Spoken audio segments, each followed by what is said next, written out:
Sammuta tietokone ja irrota kaapelit pistorasiasta. Avaa näyttökaapelin ruuvit ja irrota kaapeli keskusyksiköstä. Avaa seuraavaksi keskusyksikön kotelo irrottamalla ristipäätaltalla 2 ristipääruuvia takapaneelin oikeasta reunasta.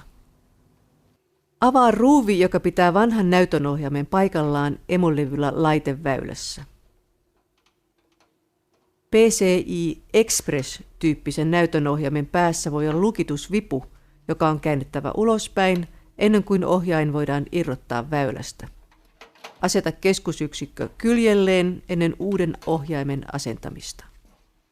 Tämän PC:n emolevylle voi asentaa AGP- tai PCI Express-näytönohjaimen.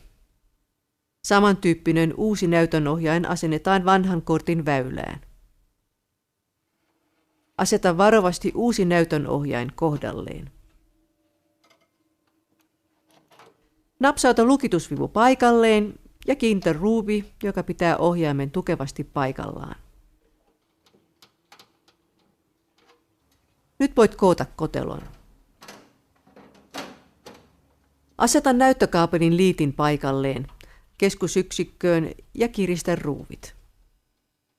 Tämän PC:n liitin on analoginen, mutta uusissa näytöissä on digitaalinen DVI-liitin. Käynnistä tietokone, niin huomaat, että järjestelmä tunnistaa uuden näytönohjaimen automaattisesti ja pyytää sinua asentamaan uuden ohjaimen mukana saamasi laiteajurin CD:ltä.